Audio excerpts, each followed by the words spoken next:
Hey guys, welcome back to the Smell the Leather Cricket podcast, where we discuss all things cricket from an average Joe's perspective. I'm your host Adit. Joining me is my co-host Gaurav. And before we really talk about the IPL and what's been happening since we last reviewed it, I think it's important to address the worsening health crisis here in India.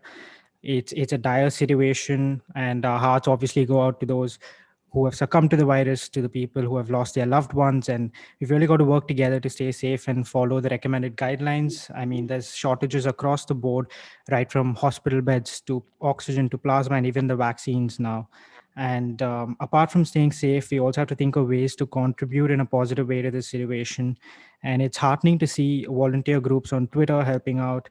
And I was thinking of ways I could contribute to this situation. And that's when I came across Cred's initiative, who have partnered with Millap, an organization working on providing oxygen concentrators. And you can donate your credit coins for a great cause. Obviously, that's just one such avenue. And but I would urge every one of you to do a little bit, as you know, every little bit counts.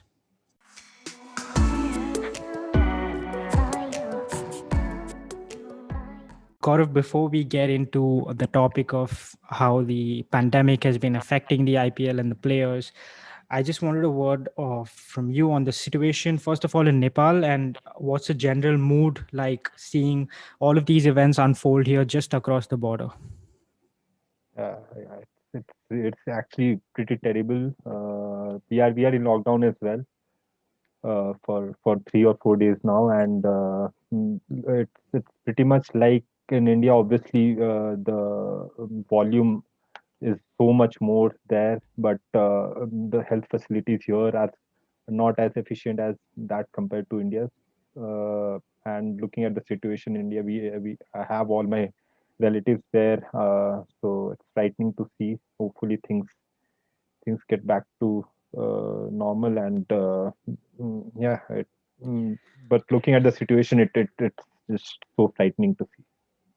Yeah, and normalcy is what the IPL is trying to achieve at this stage. I mean, there were discussions about whether the IPL should continue, but I think the interim COO, Mr. Amin, wrote a letter to the players saying that you're playing for humanity at this point. I wouldn't go that far, but surely must have an effect on the players as well. I mean, we've seen players like Ashwin drop out. Couple of the Australians, Kane Richardson, Adam Zampa, Indian Empire, Nitin Menon as well pull out. They must be having a lot of conversations, right? Definitely, it's very human. That I mean, there are families being affected, as you mentioned, Ashwin's family. Uh, they have tested positive, and you want to be there for your family at these times. So you really can't question or see blame the players for skipping the IPL. It's just the situation is demands things like these, and but again, look, it's pretty subjective as well. I think players who are willing to be involved right now, I think they are doing a huge uh, favor as well to kind of entertain us and being away from their families. And I think IPL has done all its bit to make sure that the players are safe and secure with the strict bubble, and they have in fact mentioned that they'll ensure all the players are back to their homes uh, safely. So I think that really says how things are being managed. Yeah, and apart from providing the escapism that sports provides, you've seen players like Pat Cummins donate a considerable amount. Brett Lee, most recently today, I think Shikhar Dhawan donated as well. So all these players are coming out and doing their bit. Franchises like the Rajasthan Royals have donated 1 million as well. So cricket is giving back, and IPL obviously is an employment source for a lot of people. So I think they're doing a great job as of now to sort of provide that little bit of a balancing act to both. And I really hope the next time we are talking, the next podcast, the situation is a little bit better here. But I think it's time for us to get into what's been happening in the IPL, and let's just sort of look at it from there. First of all, coming to the points table, Gaurav, top of the table is someone that I don't think both of us really pegged at the end of the last week. It's CSK on top. DC and RCB take 2 and 3 positions. Mumbai is at 4, and then you have the bottom four of Punjab Kings, KKR. RR and SRH, just winning the solitary game. First of all, the games have moved out of Mumbai and Chennai, thankfully, to Ahmedabad and Delhi. And we thought, the general opinion was that Delhi would play similar to Chennai, but I think they've been providing good cricket wickets. You have 170, 180 scores. That's what you want to see. And Ahmedabad as well has been doing a good job. There's been the dew factor, but that's more of a natural factor. And you really can't control that. But then, what's your overall opinion of how the last couple of weeks have panned out? Yeah, I think there's been a lot of surprises in terms of how the teams have played. As you said, we did mention in our last podcast that the teams that we are backing, they've kind of fallen off, especially KKR and CSK have just Yeah. been on another level. Even if when you look at that team right now and you don't see the point table, you would probably relate to it. But then they've been brilliant, and look, that's what champion sides do. We did mention that you never can count them out with the kind of experience they have. And I'm glad that the matches have been moved out of Chennai, because it was kind of it was not a good sight to see as a viewer as well, because the pitches were difficult to bat on, and you don't really want to see all the games being played at a venue with such pitches. And yeah, as you mentioned, Ahmedabad and Delhi both have been providing good cricket wickets. Delhi with the smaller boundaries as well, it's easier to hit sixes. And Mumbai especially, they would be the happiest of all the teams that they've moved out of Chennai. But yeah, I think it's been surprising. The games haven't been too close. Punjab and Bangalore, it kind of put back the interest, because otherwise the top four were just getting too ahead. And but yeah, hopefully we'll have closer games going forward. Yeah, and I think you'll want another game going in that favor tonight as well, with the big derby between Chennai and Mumbai. But you know what? Those Chennai wickets were really crying for some water. It was difficult to watch. But let's start with the Chennai Super Kings.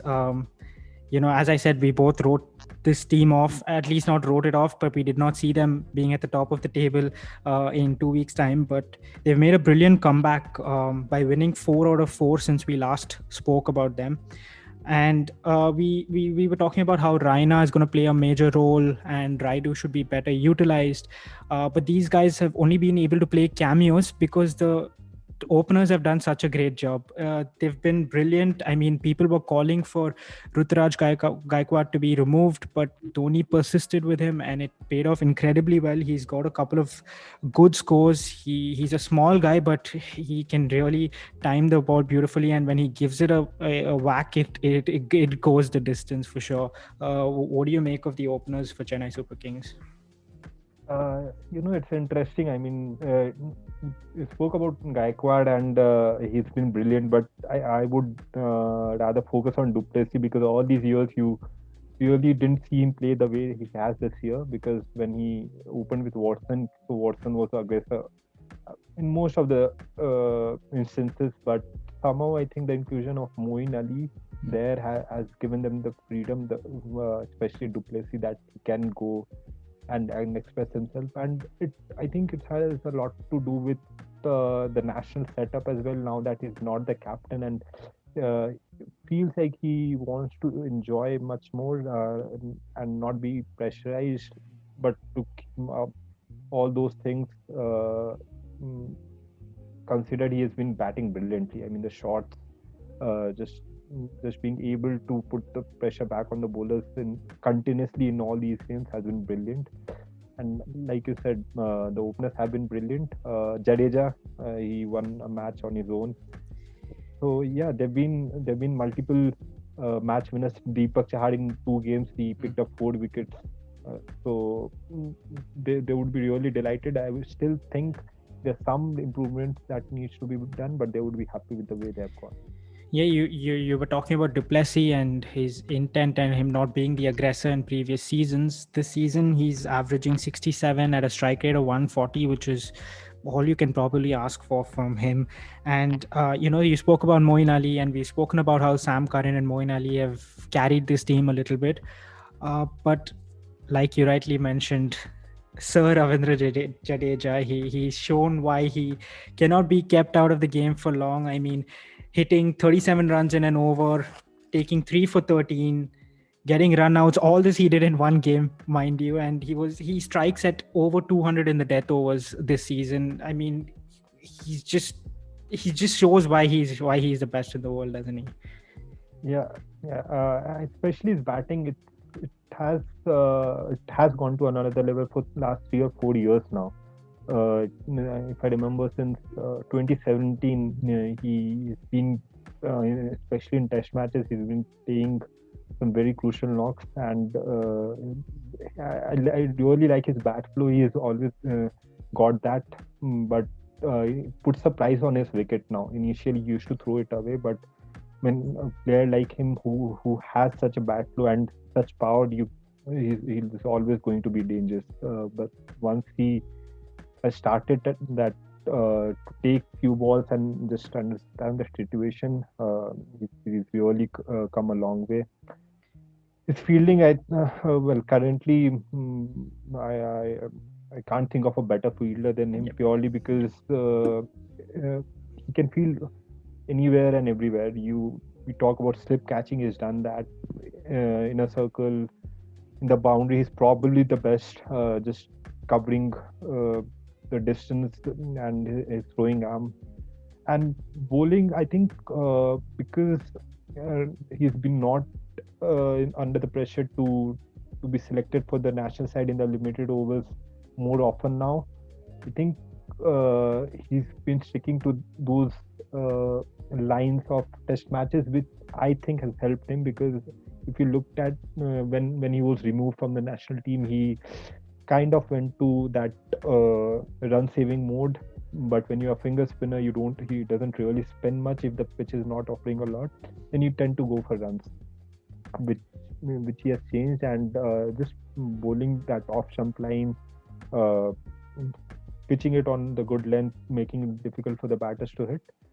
So yeah, all round package, and yeah, as you mentioned, he is the most valuable player for CSK. Yeah, I'm just imagining that delivery he got De Villiers out to. It was a beautiful ball that clipped the top of middle stump. But no, now talking a little bit about their bowling, Deepak Chahar, two brilliant performances. He got a fifer and then a 4 wicket haul against KKR. You have Lungi Ngidi, who's been doing a pretty good job. He's picked up wickets regularly. Sam Curran has that knack of picking up wickets. They're working collectively as a really good bowling unit. The only chink in the armor, I think, has been Shardul Thakur. He's been going for runs. I mean, except in the RCB game, where he went for 11 of his 4 overs.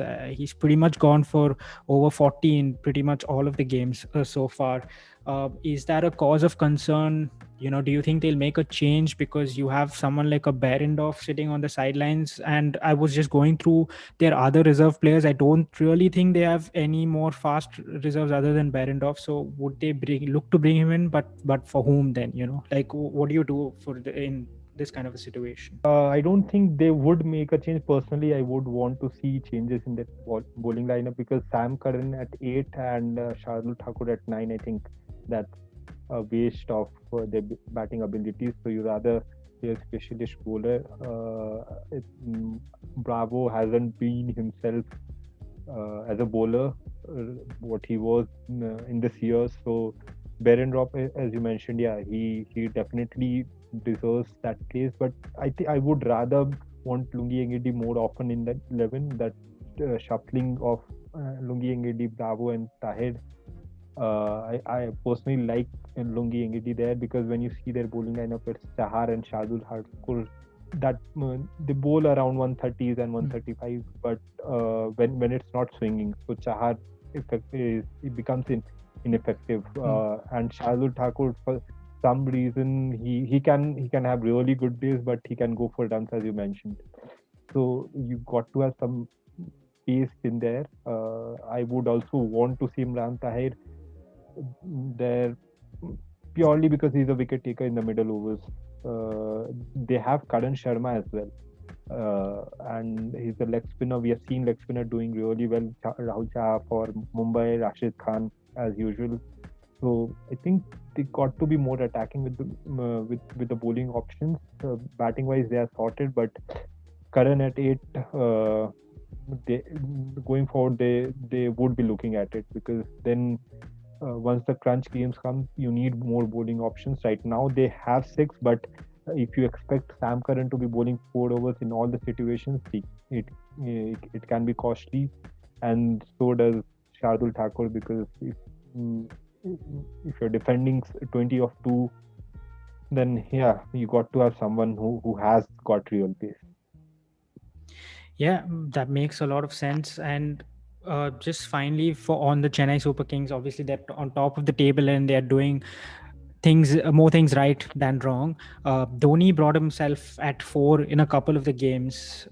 Where is the ideal position for Dhoni in this setup? You've mentioned Sam Curran at 8 is waste. What do you do to balance that out? Okay, I know most people would want Dhoni at 4, but when you've got Raina and Raidu and Sam Curran and Jadeja, I would actually be wanting all these to bat above Dhoni, because I really don't think he's a batsman anymore that he was, but it's more about his wicket keeping and the captaincy that he provides on the table. Sure, would be days where they would be struggling there 24-3, and then you really need Dhoni's experience. But on most occasions, when you have got batters like these, and now that games have moved out of Chennai, they are high scoring games, you want someone who can take on the bowling right from the start. So you got to be flexible. I think, and I think he's been doing that. Apart from that game where he got a couple of shots out of the middle, it was 17 of 8 or something. He was hitting it really well, but I think bowlers have kind of figured it out, bang it in that good length, tucking up, and I mean it has been for some time now. So yeah, they've got enough players who can come in at 4-5 and just keep the momentum going with the opening partnership doing so well. Yeah, Dhoni might have lost his batting abilities, but as a captain, he's been absolutely spot on so far. And number 2 on the table is Delhi Capitals, but we'll talk about them and Mumbai Indians later on. We'll first move on to the Royal Challengers Bangalore. And since we've last spoken about them, they won 3 out of their 5 games, not as ruthless as the first half, but they've managed to score 200 plus on a Chennai wicket where ABD and Maxwell really took the game on against KKR. We've seen Devdutt Padikkal hit an amazing 100 against RR, but nothing in between. Kohli has been out of sorts. I mean, he's been getting the runs, but it just doesn't seem like the Kohli that we know. So apart from that big three, do you see this as a cause of concern for RCB? Because we've seen in a couple of games last night as well, when those two big players don't fire, they sort of go under the radar completely. Yeah. Look, last night games, all the nightmares, it came back. You talk about death over bowling, too much dependence on the top batters, and yeah, all of those came back. And I do think there's a cause of concern in the batting for sure, because Padikkal, you always kind of doubting the consistency. He can be hot and cold, and at 3, Patidar, I'm really not sure about that, to be honest, because it was pathetic to see last night De Villiers coming in that late. I mean, he's probably the best batter in IPL right now, and you give him you don't give him enough balls to settle, because when you have got the luxury of Maxwell, why not try him in this situation, especially when they are chasing, because if you don't get a good start, then it really makes it even more difficult for him. So there is something that needs to be looked at, because as you mentioned, post De Villiers and Maxwell, they have Sundar, they tried Christian. I don't think those are Sams as really well, going to work. Shabaz Yeah, Ahmed. yeah, yeah. So I'm really not sure about their batting abilities, batting at that position. Uh, so yeah, look, Yeah, I think, yeah. Sorry. no, yeah, that was going to be my next question. They're number three. They've tried Sundar at three, Shabaz Ahmed at three. Patidar has been coming in and out of the side. Um, do you want to see them give a consistent run if they're backing a player at number three, because it is a crucial spot? And obviously there has to be a little bit of a flexibility, like as you mentioned in the situation last night, De Villiers should have been sent up. But I also want to bring up another name, Finn Allen from New Zealand. He's in the RCB reserves.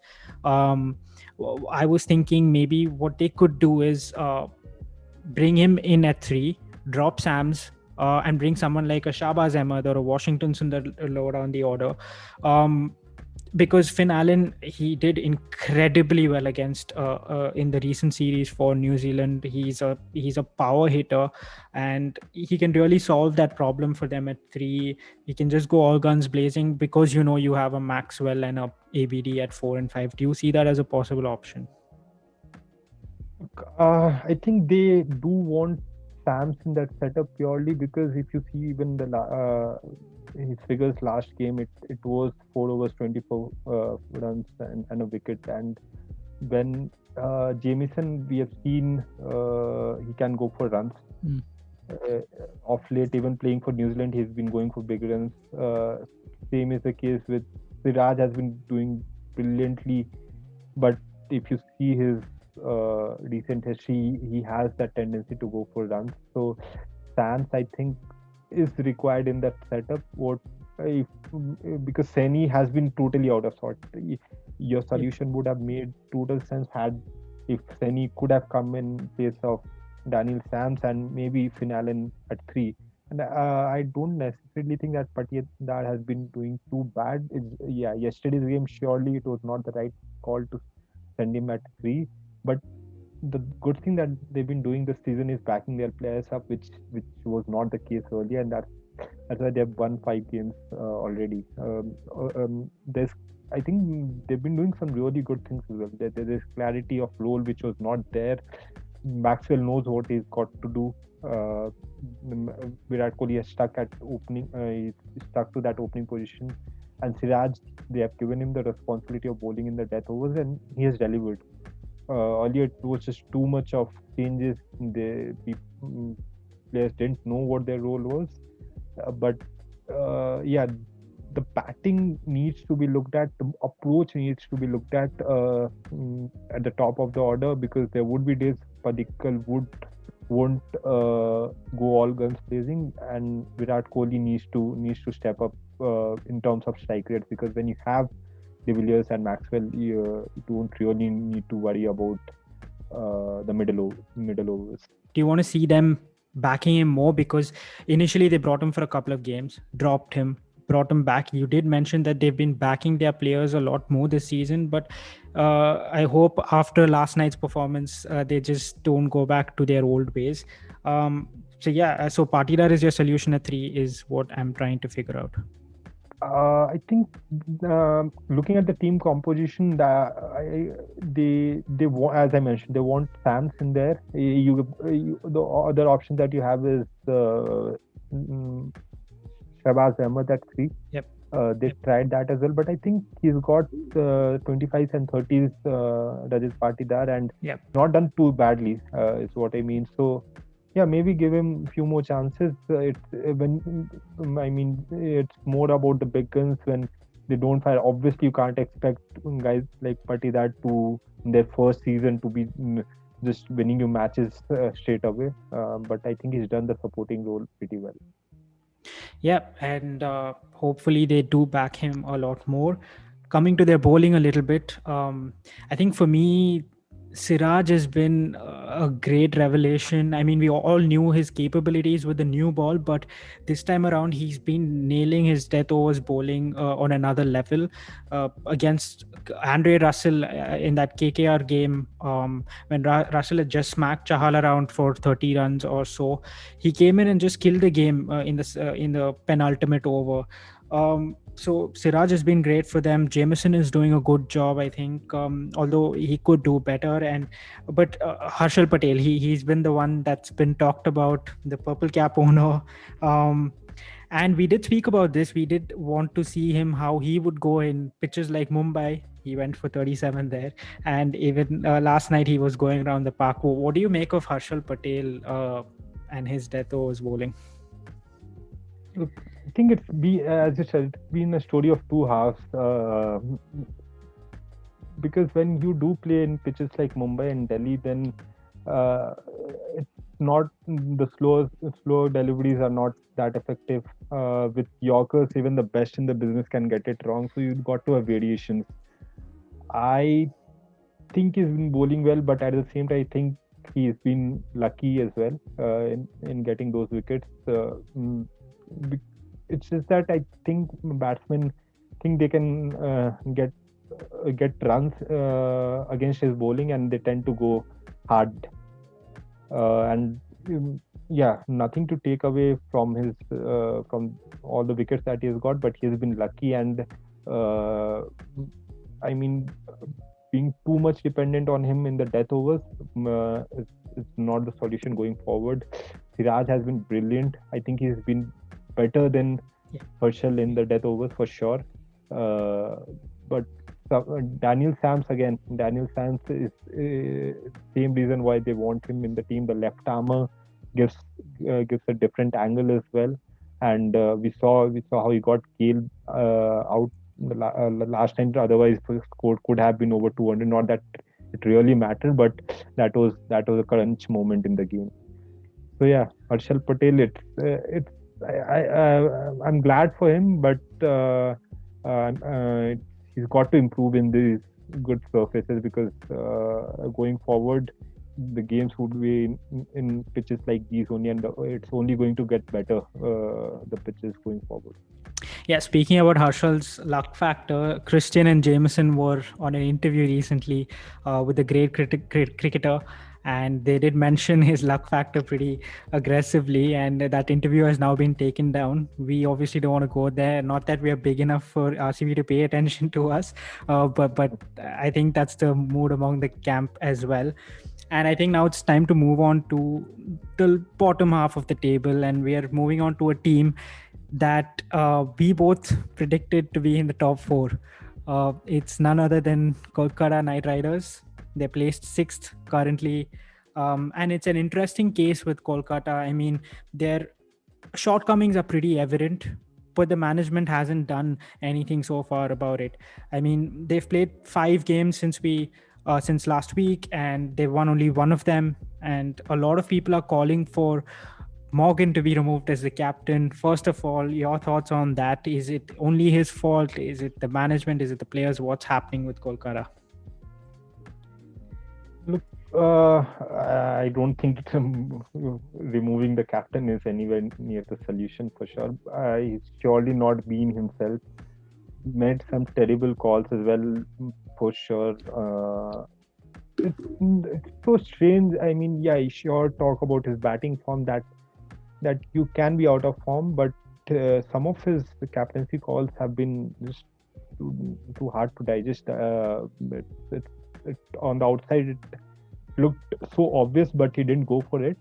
And I think the problem also is because there is so much of agreement between the coach and the captain. Both are alike. Sometimes you got to have disagreements as well. So for the new ideas to come, it's just too much of I think just going out there expressing yourself. That's what the talks have been around the Kolkata Knight Riders camp. But when you have players like Morgan and Russell in your team, the big hitters, sometimes you got to play it smart as well. When you know the openers are not at their best, uh, like we saw in the last game of Kolkata. Morgan just went for it straight away, got caught at long off against Lalit Yadav. Yeah. Um, I mean, yeah, I think they have not been strategies wise, execution wise, they've been on the wrong end of it. Also, the selection part as well. But removing him as a captain is not the solution. He's one now. He's been the best white ball captain in the world for 5 years now. But yeah, this setup, I think, he's got to make some better calls and think be more instinctive. I think it's too much to do with set plans that have been decided in the dressing room to bowl a particular bowler at this juncture, and but it doesn't work out that way. Yeah, speaking about strategies and team composition, Brendan McCullum, after their last game, was at the press conference and he was pretty honest about where his team is at the moment. And he suggested that there will be changes. In fact, he came up with his famous quote that that he's famous for from his playing days, which is, "If you can't change the man, change the man." So, what changes would you like to see in this Kolkata setup for the next game? Yeah, look, I definitely want Ferguson to be there. The way the season went last year, and instead of Narayan, I would rather have Shakib instead of I really don't see what his role is in the team. He's not the bowler he was. He's surely not the batsman. People still think he can win you games on his own because the opposition team they do have fast bowlers as well. If it only was cricket was only a game of finger spinners, then Narayan would bat all day long and win you games. But that's not how it happens. You got to understand it's as simple as that. I mean, promoting him up the order above Morgan and Dinesh Karthik. I'm searching for some cricketing reason in that. Yeah, definitely Ferguson in place of Narayan. Also, I want to see Kuldeep Yadav in there. You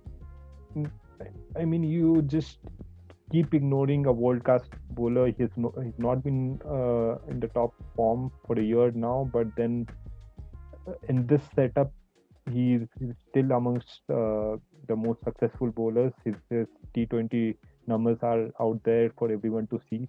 And it's been almost the first half is over, and they've not given him a game. That's so surprising to see because when you have too many, so they've tried Nagarkoti, they've tried Mavi, Prashid Krishna. He had a wonderful debut, but somehow it's not looked pretty effective in the season. So and there's not much experience in there. So when things are not going right for you, you fall back on experience. And Kuldeep Yadav has played all around the world to know what needs to be done. I think there is a change there. Yeah, look. Also, the number 3 position. I like Rahul Tripathi, his way of playing, but then just too many British 20 and 30s won't do a lot of good for me. I don't know what's been told to him, whether they're okay with his style of play. But when you make 20s and 30s, we have seen teams who have done well. One of their top batters have gone on to play till the end. Be it Chennai or Quinton de Kock's knock. You talk about Padikkal, Shaw, and Dhawan, but if you don't continue your form, then it's going to be difficult for the lower half for sure. Yeah, I think Kolkata's middle order is pretty sorted, as in I don't think you'll see a lot of changes there. The changes will have to come from the bottom half and the top half, as you mentioned.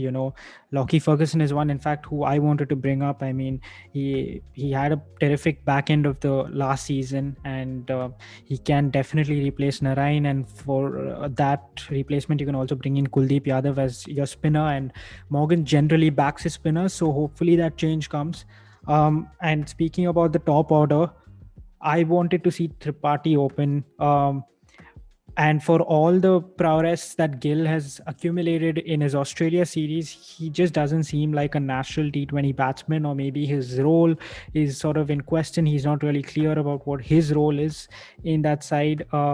So maybe play one of them along with Tripathi at the top and Nitish Rana or Gill at uh, three. I mean, along with Karun Nair at the top. Yeah, look, I'm not if you're gonna play Shubman Gill, he has to open. I don't think he'll bat at three. Uh, I don't know whether there are other options as well. But Kadun Nair is one option, but he again his IPL record suggests he can be good for those 20s and 30s. Doesn't go on for scoring big runs. So I think more than the position change, yeah, Tripathi they can try at and maybe Nitish Rana at three, but Nitish Rana had couple of good knocks in this IPL, and he generally tends to go over the top in the power play, make use of those field restrictions. So yeah, I think we Is don't Tim have a lot of Seifert an option? yeah, but in case of who, that's the thing. I mean, look, there's this history of foreign players who have wonderful seasons in their countries, but when they come to India, it's a whole different situation. I remember Richard Levy was so much talked Yeah. about back in the days. There was Aiden Blizzard as well. Yep. Both of them played for Mumbai, and those days it was Mumbai used to just buy all the talked about players. Pollard, I'm glad that they did buy Pollard, but they just couldn't adapt to Indian conditions. That's because you don't get a lot of quality spin when you talk about New Zealand conditions. But yeah, look, more than that, I think the team, Andre Russell, he's slowly getting back to form. You really don't want to be out of the team. Cummins has been getting wickets. Yeah, he's been getting You got pitched. three of And he them. played that amazing knock against Chennai, 65 Yeah, of yeah, 30 balls. yeah. So he's kind of making it up for Yeah. Morgan's runs as well. I think, but look, McCullum again with his so-called attacking approach, he might as well bring Seifert in to get those quick runs. Don't really see that as an option right now because at least the players that they have been playing till now, they know how the pitches have been playing and they would surely want to get better. So I would personally back them up for a couple of games more. Yeah, Kolkata have their work cut out, especially after McCullum's last press conference. Now, moving on from one struggling international captain to another in the form of SRH, who are languishing at the bottom of the table. They've played 6 games in total, just won one out of them. And if you look at Kolkata, they're a team that is struggling but is not making any changes. On the flip side, SRH, who are making a ton of changes. They've been a little bit unlucky losing Natarajan, which is a huge loss. Bhuvi's been on the sidelines the last couple of games as well. Manish Pandey was dropped. Warner blamed it on the selectors. What's going on with SRH? It's a complicated case there, Gaurav. Yeah, they've been unlucky. As you mentioned, when you miss Natarajan and Bhuvneshwar Kumar, you're really looking for options because you don't get replacements for players like those easily. But I think it's not their bowling; it's about their batting. Warner hasn't been himself by any manner. It's all to do with Bairstow and Williamson, and neither there's nothing really apart from that. Pandey has been getting runs, but for some reason he uses a lot of balls. For someone who's batting above Kane Williamson in the power play, and you take that many balls, it's not helping the team. Not helping the team. Then you have guys like Jadhav and Abhishek Sharma and Abdul Samad. It doesn't look threatening, to be honest. It has over the years, Sadich has been top heavy, and Warner has been a bank of 600 runs every season. because they are not getting runs out of him, they're bound to be in trouble, and that shows. Yeah, I mean, Samad has obviously been injured for a while now, and they've tried a couple of options there: Virat Singh, Abhishek Sharma, as you mentioned. But I feel like the batting lineup that played the last game, where you had David Warner and Bairstow at the top, Pandey at three, he has to change his approach a little bit, but I think that's a right call. Williamson at four, and then Jadhav at five, and when Samad is fit, I would have him at six instead of Shankar. Do you feel like that is probably their best batting lineup going into the rest of the tournament? Yeah, look, because Vijay Shankar has been bowling some decent overs as well. Mm. I think, and he's had some lusty blows against Mumbai. I remember one of the games, so he can hit the big ball as well. As you mentioned, yeah, Abdul Samad is probably the most attacking batsman in that lower middle half, and they would want him to come back. They have some really good foreign player options, but because of the team composition, Yeah. again, it's difficult because when you have guys like Mohammad Nabi and Jason Holder who are versatile in both the departments and can be aggressive as well. But then again, you want Warner, Bairstow, Williamson, and Rashid Khan in your team. So they're looking for options. It's got to do with Warner. I think Yeah. he's not been the captain uh, that he is known for, and just looked out of sorts. Yeah, that if that opening combination doesn't work, really don't see uh, them being a reason to worry for other teams. Yeah, is Warner's batting form affecting his captaincy as well? Because he made one very bizarre decision, which I still can't wrap my head around, which is playing himself in the Super Over against Delhi Capitals, which they scored just 7 runs and they lost. When you have someone like a Bairstow, who in that inning scored 38 of 18 balls, scored 4 out of the 5 sixes SRH hit, you don't bring him on the Super Over. What is the thinking behind that? I can't seem to figure it out. I think with Warner, post the ban, he's come back. I think there is some problem with his attacking game. Even when you see his 2019 World Cup or the IPL, he's been getting runs. He got a lot of runs, but that attacking Warner that we used to know has been lacking. He's, he's just been too cautious. Not just this IPL. This IPL has been out of form, but for a year and a half or for 2 years now, it's been the attacking game, whether it's a conscious decision on his part or just something else. He really has to look on about it, because you can't be taking up so many balls, especially when you know that there's not much firepower in the middle. Uh, at least you got to be striking it at 125, 130. If not for Bairstow, they would be nowhere with the strike rate. Williamson has covered it up a bit, but Warner really needs to step up, and it's high time he does, because now it's almost a situation where they have to win all their games. Mm. And if it doesn't work out, I'm afraid he should be sitting out, and maybe they should try someone else, and Yeah. because it might be too late otherwise. Yeah, I mean, if he sits out, then it brings in a little more balance with Holder and Nabi. You can pick from those players Definitely. as well. Yeah, Riddhimansa at the top, and Yeah. bring in some other foreign players. Yeah. Yeah, that makes a lot of sense. And if they are to win all of their remaining games, not only their batting has to fire, but also their bowling, which is sort of been carried by Rashid Khan. Obviously, they've had a couple of tough injuries, which is difficult to recover from, to be fair to SRH. They've brought in Sandeep Sharma just in the last game, who I thought should have been a sure starter once Bhui went out.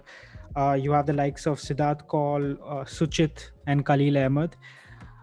Apart from these, looking at their Indian bowling contingent, it looks like this is pretty much their best combination, right, Gaurav? Yeah, yeah. Yeah, I don't see any other options in there. As you mentioned, Sandeep Sharma should have been the first choice when Bhuvia was out. And for some strange reason, I remember Sandeep Sharma was made to sit out just after one or two bad games. He was there in the first game, and you can go for runs. You can go for runs, but he in fact has been the best power play bowler in the IPL over the years. When you look at the number of wickets that he has got, he's been the best in fact.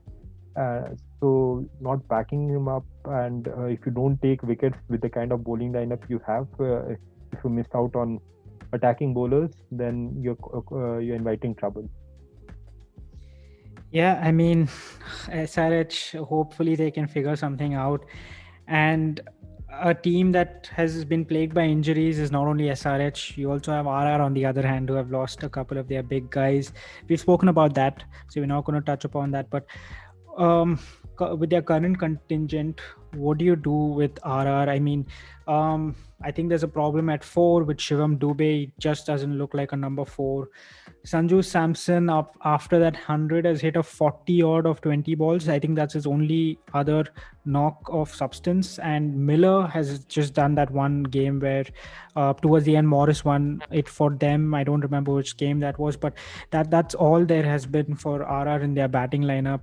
Butler has been providing with them with a couple of 40s, but they would expect more, especially since Stokes and Archer are not available anymore. Yeah, but Dubai at four is something I am not able to really process. It's usually uh, misutilization of the resources that they've got, the likes of Miller and Chris Morris, Rahul Tewatia, all these players. Mm, When you have Miller, he got what, 3 or 4 balls to play last game, and Dubai had 40 of some 30 35 balls, yeah, yeah. maybe. Yeah, and they lacked. They were lacking 20 odd runs in that final score. Yeah. When you just look at Dubai's, I think I don't think he is a player who can make you can build an innings when he has 15 or 16 overs to play, or say 12 overs to play. There is no footwork. Yep. As much power as you have, he just gets stuck in the crease when you, and especially when there would be bowlers who have got pace. They can just tuck him up, bowl those short lengths on the body, and there is no way to go with his footwork. So Miller, I think he had a good knock there. Chris Morris, he had a match-winning knock, and when you have paid so much of money, it means you are backing him up for batting abilities as well. And they don't have any options for sure, because literally all of their foreign players have gone. But still, I think it's more their bowling doesn't look threatening, but they haven't been spot on with their team selection, and more so with their batting lineup. Yeah, I mean, you did mention that the foreign player contingent is almost exhausted, but they've gotten a replacement in Rassi van der Dusen. Can he be that solution at four? Because Dubé can be pushed down. As you said, he lacks footwork. It just doesn't look right at four. He looks like more of a player who can bat towards the end of the innings for a few balls, and he has to contribute with the ball as well a little bit more. He's just bowled a couple of overs in the past couple of games, so maybe that could be a solution for them. Definitely, I like Rassi van der Dusen as a batsman. I mean, he's been doing really well for South Africa, and there I think in that middle order you need someone who can carry the innings forward. It's too much of chaos, I think, in that middle order. People just coming in trying to hit boundaries all the way through, and that doesn't happen all the time.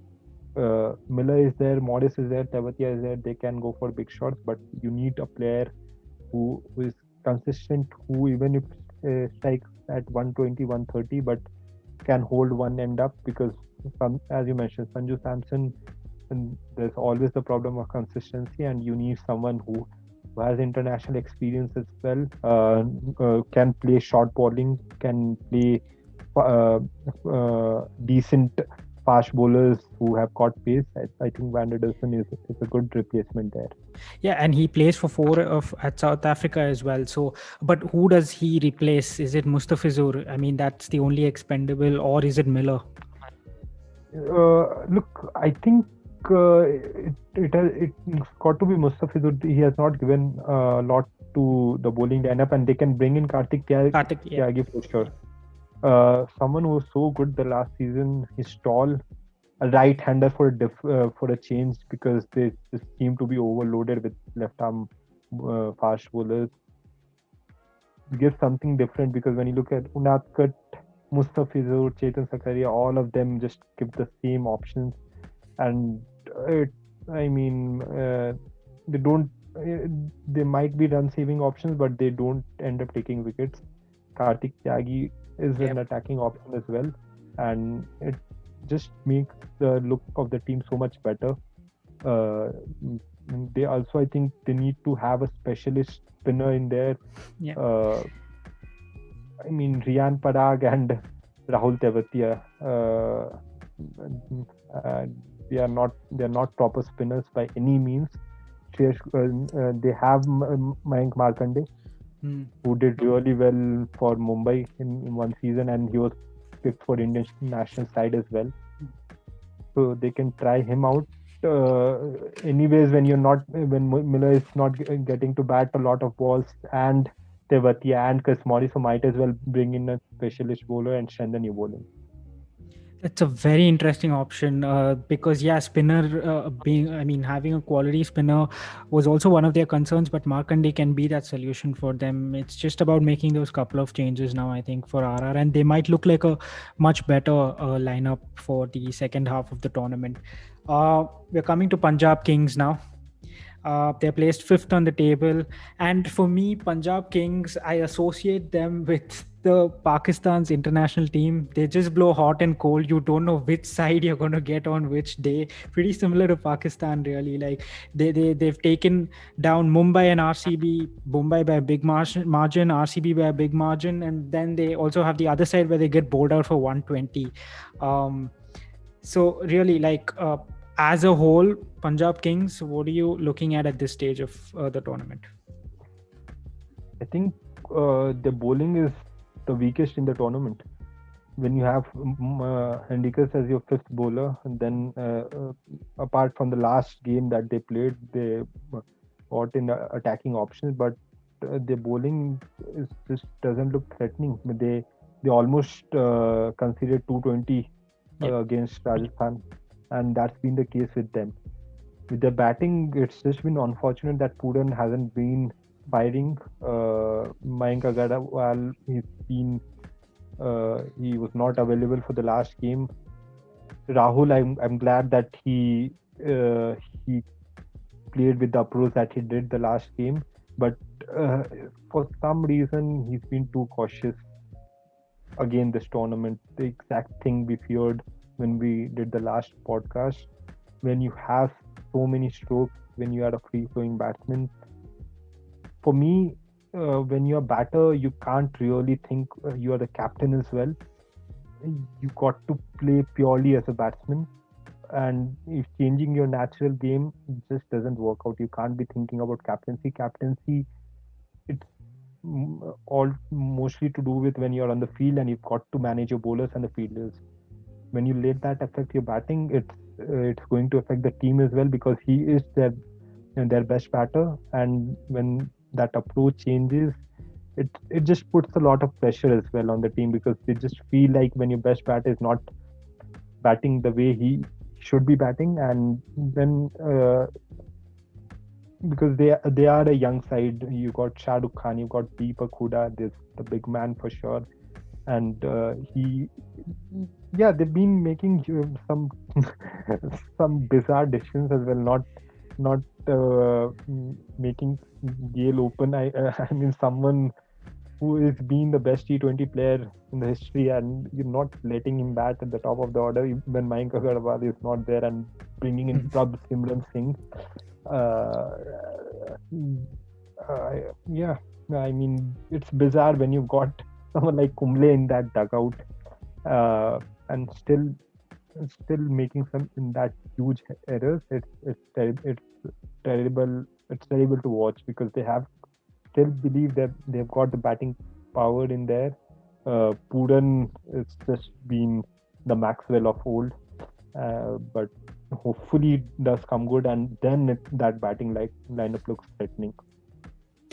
Yeah, as you mentioned, Mayank was injured, and that was your perfect opportunity to open with Gale, but they did not do that.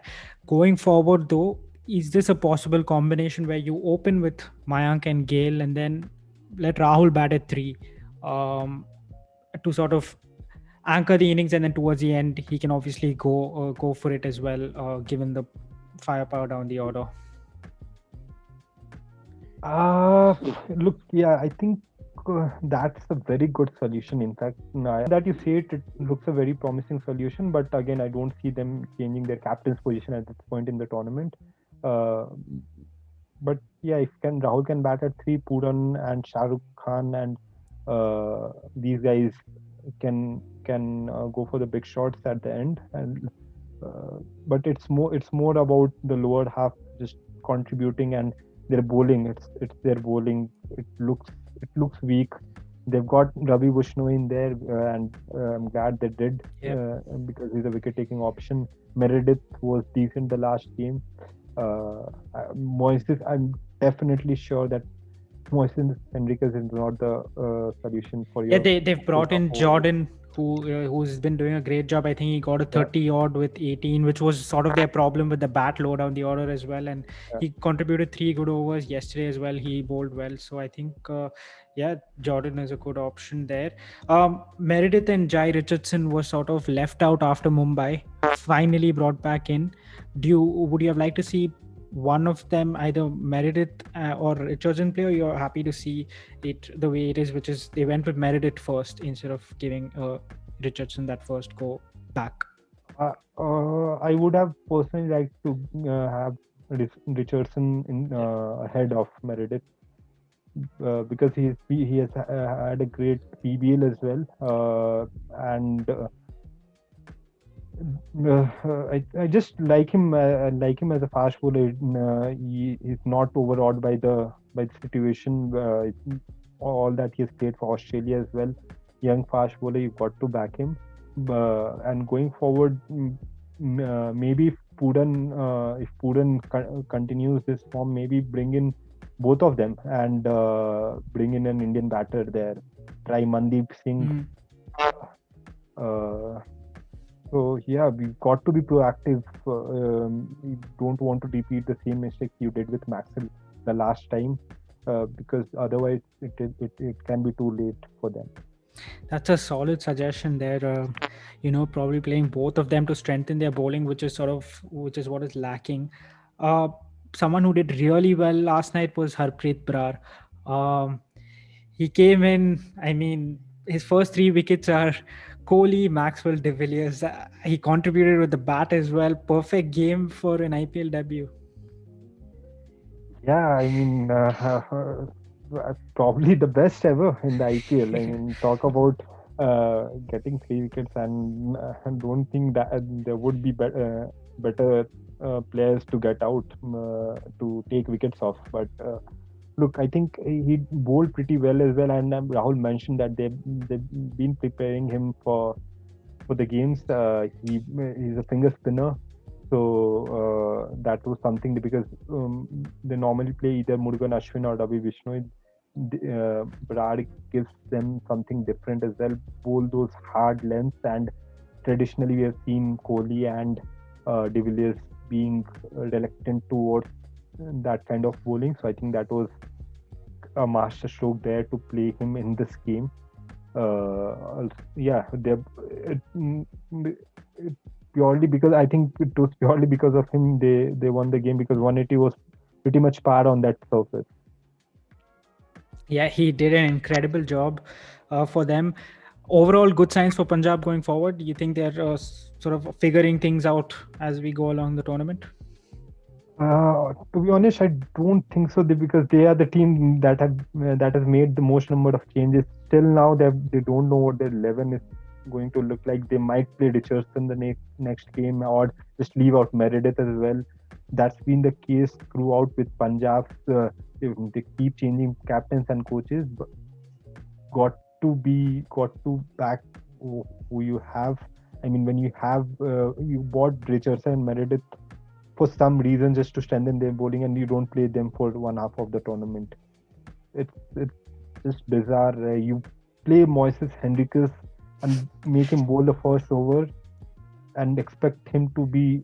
I mean, it, they are they are still this bowling lineup. To be honest, looks like back in the Indian bowling lineup of 1980s when you got fast bowlers just casually walking in and delivering the ball at around 115, 120. That's boring to see the least. Yeah, and you mentioned the amount of changes. We are moving on to a team that does not make any changes at all. It's your favorite team. They're placed fourth, but they'll be incredibly happy to go out of Chennai, as you mentioned at the top. Um, and they've played their first game in Delhi. They look a completely different side. But the big call was dropping Ishan Kishan at 4. What do you make of that call? Yeah, look, I'm not totally convinced by that call. Not because he was short, but because of the replacement that was there. I can't digest the fact that Jayant Yadav, they played Jayant Yadav yet again in a ground like Delhi. Off spinner, straight boundaries are short. There's really not much of turn there. Rahul Chahar did get a lot of turn, but finger spinners do tend to get turn more than the wrist spinners tend to get more than the finger spinners there, and he's been in top form. But I would have liked Jayant Yadav sit out and maybe bring in Piyush Chawla if they wanted. Or I'm still not convinced by Nathan Coulter-Nile's bowling. To be honest, the fifth bowling option is still there. But if you look at, because the Rahul Chahar, Bumrah, Bolt are the only bowlers who have bowled their quota of 4 overs throughout. If you look at Kunal Pandya, of the 6 games, he's bowled only twice his quota of 4 overs.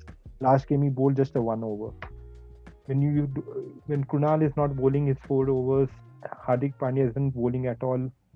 Pollard bowls once in a while, just over here and there.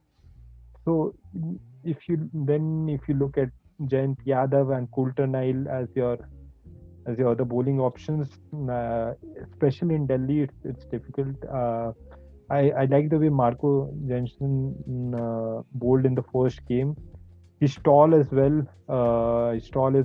And I think for me he's a better option than Coulter-Nile. Coulter just looks soft, to be honest. He at a point he was counted as one of the top white ball bowlers in the world, but whether it's got to do with some injury or something, it doesn't seem to be bowler. He bowls at 130, 135. He easily used to click at 145 earlier. Now that's not the case. Even in the last game, there were 3 deliveries at least, which was right in the slot. But I don't remember who the batsman was, but he couldn't connect it. Otherwise, the score could have been probably 10 or 12 runs more.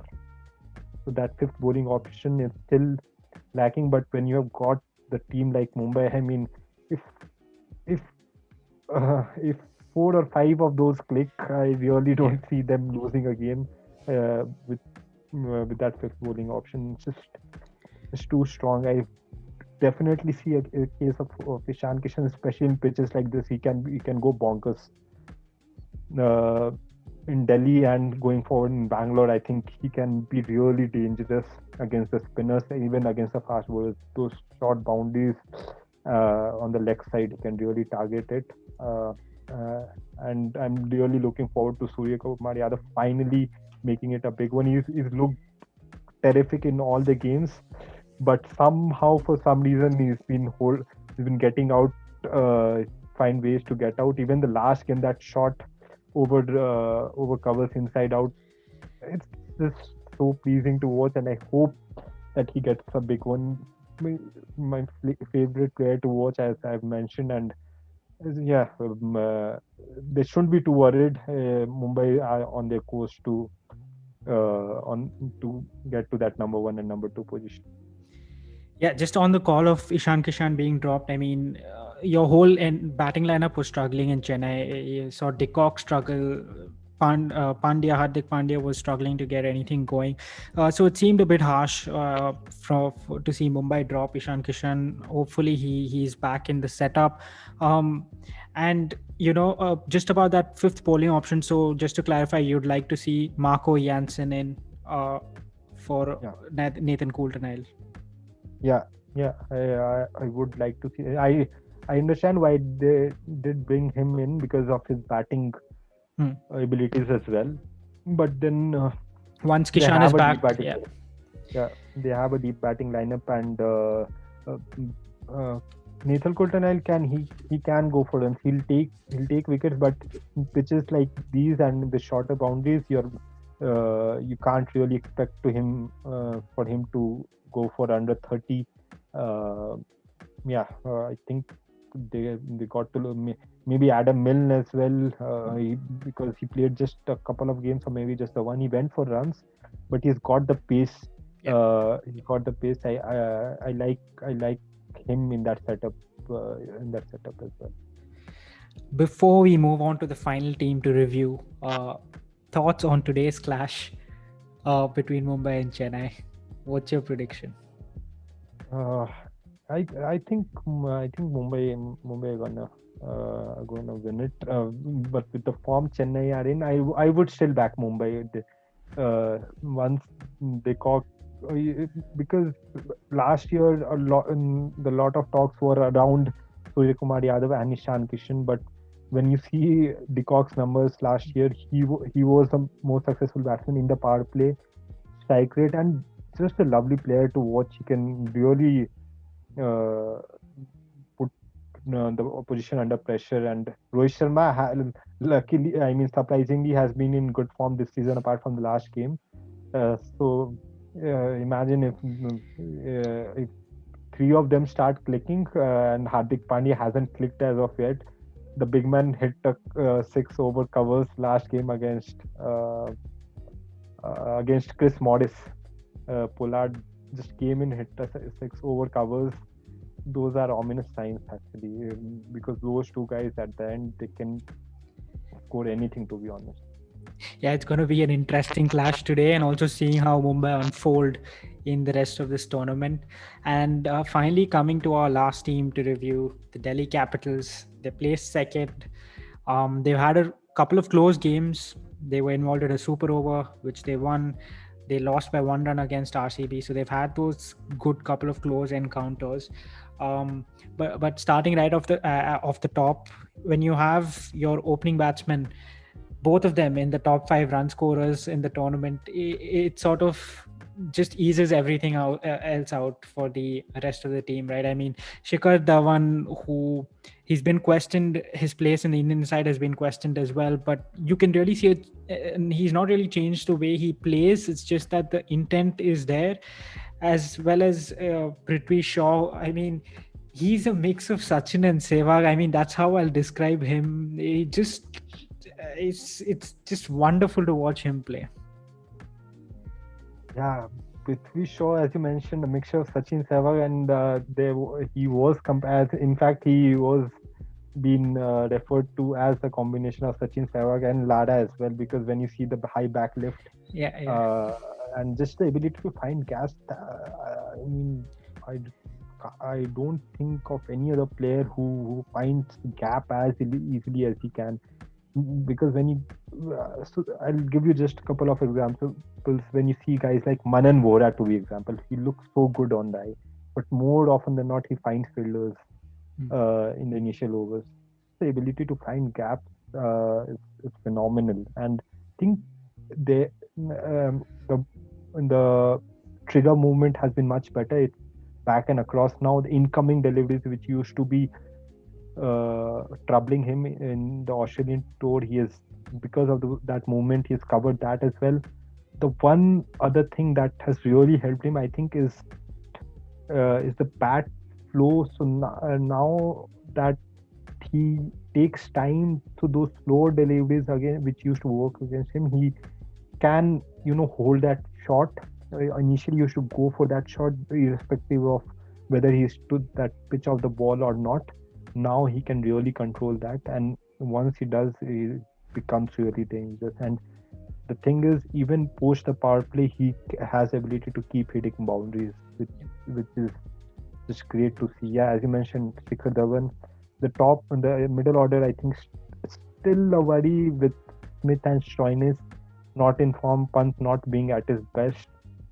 Shimron Hetmyer has had a great knock against RCB, but Yep. yeah, we mentioned Smith in place of Rahane, but he's not. He's really not been himself. They might have to go back to Rahane and maybe bring in Nokia there, but their fast bowling is sorted. They're actually with Avesh Khan, Ishant Sharma, and Yeah. Rabada.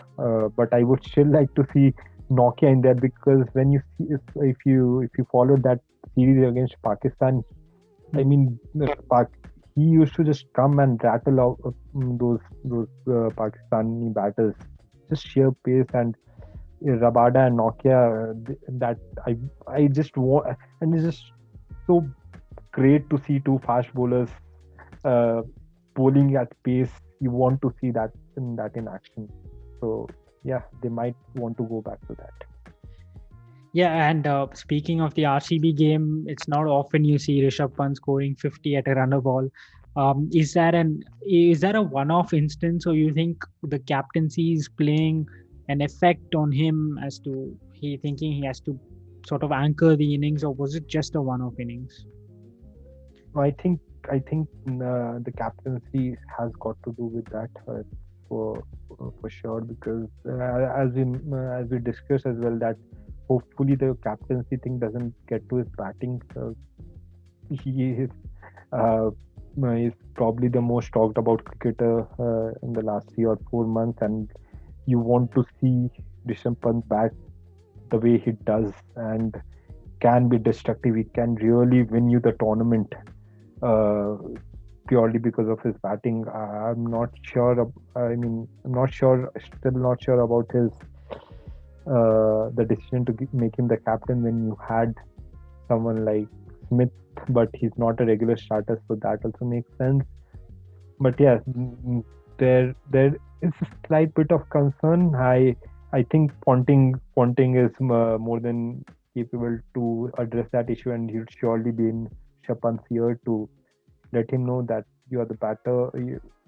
You're supposed to bat naturally the way you do for the Indian team, and not think about batting too deep, because they have Shoynes, they have Akshar Patel, they have Hetmeyer post him as well. So yeah, not huge cause of concerns for them. Ashwin is a big loss Yep. for me, because he's bowling the best in his career Hmm.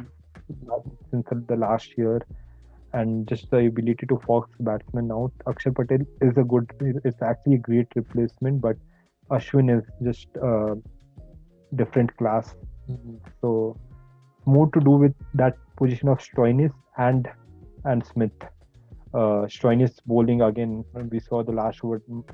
Well, with De Villiers, you can't really blame the guy. He can De Villiers on his day can take anyone apart, but making him bowl the last over was not the right decision. Yeah, and that was his first over in that game. You spoke about Nokia coming in possibly. Um, for Stoinis, do you see a case for Vokes as well coming in? Could that be an option? Yeah, look, Vokes again. He's found the wrong team, I guess. Much like England, Yeah. and he did pretty well in that Mumbai game when he played. Just a all-round cricketer, and for some reason he doesn't get his place in the side. Even in the England side. Stoinis, So yeah. yeah, and but I don't think they would be dropping Stoinis as of now, because of the hitting abilities purely because he won games on his own the last season. But there is the definite case for Chris Wokes in there, uh, especially with Hetmyer being back in form. Yeah. So you really don't have to depend on Stoinis for those late blows for their innings. Chris Wokes is a great addition, to be honest. It gives them more option. Uh, it just gives them all-round option more than Stoinis, I think. Yeah, for sure. I think that sort of wraps up our team reviews. And just like we did last week, let me just read out your top four predictions. And if you want to make any revisions to that, it was last week, it was Mumbai Indians, KKR, DC, and either of RR or Punjab. Are you sticking to that? Are you making any changes to that? I've gone terribly wrong with that. Oh, with the way things are going, they've got. I mean, CSK and RCB are already on 5 wins. So even if I mean whatever I think, I don't want to sound wrong again. So they've got to be, unless this really that can happen with RCB. Though I have Yeah. to mention that because especially with the last game, they seemed like the old RCB again. But you've got to back not to screw from here. Uh, they need three wins. I think with De Villiers and Maxwell in form, they should be able to get that. And CSK, especially with Dhoni being in there, and they know how to make it count. So I look, now it's pretty much clear actually. I think it's Mumbai, Delhi, Bangalore, and Chennai. I still think KKR is, on paper, they are the best team alongside Mumbai, but it's gone terribly wrong. It's unless they do a Mumbai of 2015 where they just keep winning all the games, which is difficult, especially with the chaotic things that going around. But yeah, it's pretty obvious my options, but yeah, those are my picks. I think you won some of those RCB fans that you lost last week. And I think I'm going with the same punch, and I'll sort of. You said that RCB probably can't screw from here, but I'm backing KKR. If they are to make it in that top four, it will be for RCB, because I don't see Mumbai losing out on the top four position, especially since they've moved out of Chennai. But again, as usual, I could be terribly wrong. We'll have to wait and see. But yeah, I think that sort of wraps up our episode as well. Anything you want to say, Gaurav, before we go towards the end credits? Think I am hoping for more interest, more close games. Yeah. That's missing last year. Last year probably was the best IPL in all these seasons. We had so many close games, and even till probably the last day or the second last day, we didn't know who the top four were. Yep. Right now, it seems too much one-sided, and a couple of teams like SRH and RR with them losing players, it's difficult as well. But still, I would like to see some fight. There have been individual brilliances in the past couple of weeks, but hopefully some more close games and top players just uh, mm, performing to their abilities. You mentioned about Kohli and all these guys. Hopefully they perform, because that's what we are here for, to see the best in the business. Yeah, I mean, with Punjab's win last night, it's kept the table alive. If Mumbai win today, that'll open up the table again. So hopefully that happens, and we get to see a closer tournament towards the back end of this.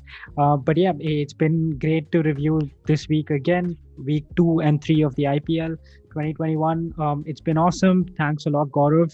Thanks for watching. For those who are listening, please subscribe, rate us on Apple Podcast. That'll be great for us as well. And yeah, I think that's it from my side, Gaurav. Yeah, thanks a lot. It was great. We missed out on last week, but now glad that we did, because we have so much more to talk about this time around, and hopefully next time there would be much more points to talk about. players getting back to form and teams getting back to form. Yeah, and the next time is going to be next Saturday. So we'll see you until then. Thanks a lot for watching and goodbye.